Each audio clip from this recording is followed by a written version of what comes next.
police officer, I have to keep all my emotions aside, or my team, or the police officers in general, so as to ensure that when you're investigating a crime, you can't be emotional about it.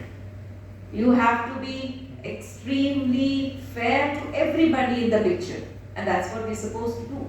But does not mean that these things don't affect us. And therefore, in your own close space, when you read these stories and you realize that, my God, how difficult it is. Imagine asking a 4-year or a 5-year or a 6-year-old child to explain how he or she was molested. Many of them don't even know what are the sexual organs of a human being and what has happened to them. Now that is where the Bharosa team of the Telangana police has done excellent. I mean, as a police officer, I would not be able to ask a child, extremely, how to make a child open up and tell you, or to explain to what has happened, and that is where you need professionals, and that is what we've done. So, these numerous stories which have been brought to light, or I should say life incidents which are brought to life, I think merely reading them, although it's a good read, and forgetting about them does not serve the purpose. I think the aim of this book, or at least the aim with which we started, or the aim with which we decided to share the stories of real victims, was to see that this becomes a call for action. This tugs at our conscience.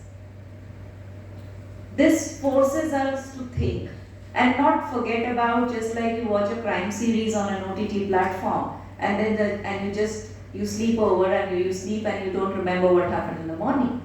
To have a book next to you which is not something which you read once and forget about it. A book which stays with you. The incidents which remain with you. The incidents which force you not only to ensure that people or your loved ones around you are protected, but also to ensure that we take action at our own levels to see that safety of women is not just something which we speak from stages or on the mic. This is something which is practiced in daily life.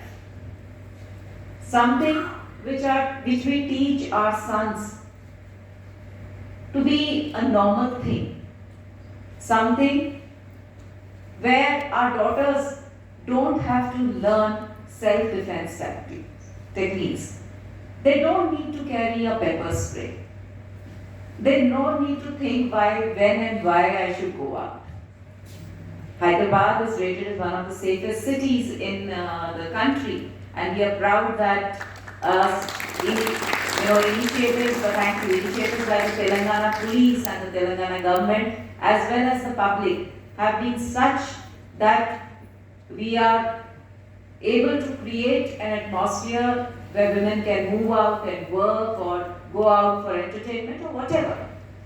We also have, Telangana has one of the highest percentage of working women, which reflects on the fact that yes, women do feel safe to go out. But I think the time for a girl to keep looking over her shoulder should end. And that starts from our homes, that starts in our educational institutes. That is something which has to be there as a way of life for all of us. And therefore I hope that this book will remain on our bedside table, and any day when we read a news item about any crime, we go back to it, probably read a few pages, and then if we've lost our sensitivity, bring it back to us. Thank you, Sharmishtha, for associating.